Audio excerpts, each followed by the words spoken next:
Dahil mahal na yung binibili ni Mister na lumpiang sariwa, tayo na lang ang gagawa. So, kailangan natin dito ay kamote, patatas, carrots, bagu beans, toge, repolyo, at saka maglalagay din tayo ng tokwa. Hiwain lang muna natin ang mga gulay. Tapos ang repolyo, pagkahiwa natin, ibabad muna natin sa tubig, tapos i-drain natin. Naghiwa na rin tayo dyan ng sibuyas at saka bawang. Pagkatapos natin mai-prepare ang mga gulay, igigisa na natin ang sibuyas at ang bawang. Sunod na natin ang tokwa. Durugin lang natin yan gamit ang potato masher. Pero pwede rin namang hiwain niya ng maliliit. Mas bet ko lang yung ganyan. Durog, parang giniling. May nakita ako dito isang latang mushroom, kaya ilagay na rin natin. Isunod na natin ang carrots, kamote, patatas, bagu beans, toge, at ang pinakauli ay ang repolyo. Kasi madali lang naman ang repolyo maluto.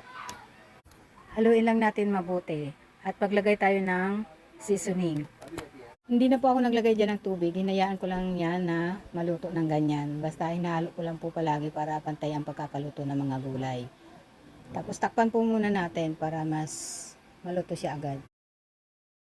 Kapag luto na, itabi muna natin at palamigin. Gagawa muna tayo ng wrapper. Para sa wrapper, isip muna natin ang cornstarch at saka ang harina.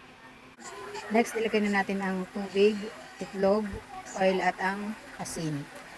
Tapos i-mix lang natin yan at i-strain natin para mawala ang mga bubuong harina. Tapos lulutuin na natin to sa mahinang apoy lang.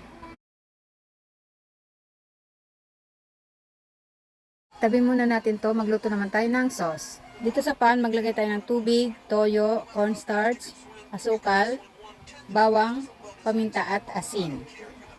Mix lang natin yan at lutuin natin sa mahinang apoy hanggang sa kumulo at lumapot na ang sauce. Mag-assemble na tayo, maglagay tayo ng lettuce. Kung wala, okay lang. Lagay na natin ang ginisa nating gulay kanina. Then, irap lang natin ng ganyan lang. Tapos, lagyan natin ng sauce. Tapos, sprinkle lang natin ng dinurog na peanut. Yun.